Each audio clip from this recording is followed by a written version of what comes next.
Today, President Biden told Ukraine's president that the United States and its allies would respond, quote, swiftly and decisively to a new Russian invasion into the country. Diplomatic efforts to defuse the crisis are ongoing, but the U.S. warns an attack is expected and soon.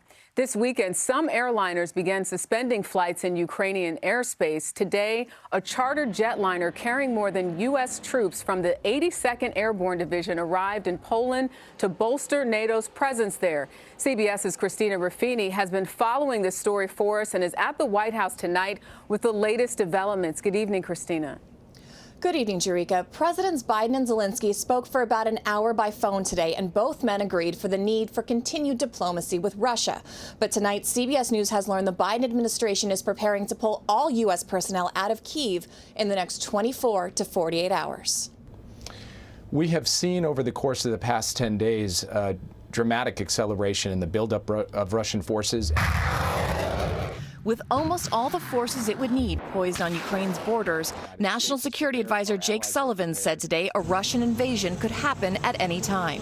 Diplomacy is still open and available, but if Russia chooses to move, we're prepared to respond. The U.S. has threatened unprecedented economic and political consequences. But so far, that threat hasn't stopped Moscow's massive military buildup. Things are sort of building now to some sort of crescendo opportunity for Mr. Putin. Saturday's phone call between Presidents Biden and Putin produced no major breakthroughs. The State Department has told all Americans in Ukraine to leave the country immediately. But the streets of Ukraine's capital are calm, and President Volodymyr Zelensky says the biggest threat to his country is panic. CBS's Imtiaz Tayyab is there. Here in the capital, Kyiv, life is carrying on pretty much as normal, with most Ukrainians believing it's the Kremlin who wants them to live in fear, something they refuse to do. But the U.S. says if Russia makes a move, Kyiv will be at risk.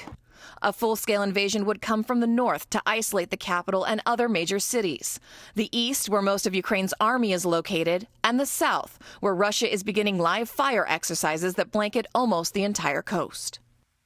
And Christina, what is the U.S. doing at this point to try to de-escalate the situation, and why hasn't the White House actually pulled the trigger on those sanctions they've talked about? Well, the White House says those sanctions are the arrow in its quiver, right? And they don't want to take their shot because that's the deterrence they have against Russian aggression. But Republicans on the Hill and even the Ukrainian president disagree, saying Moscow should face consequences now before it's too late. Christina Ruffini for us at the White House. Thank you.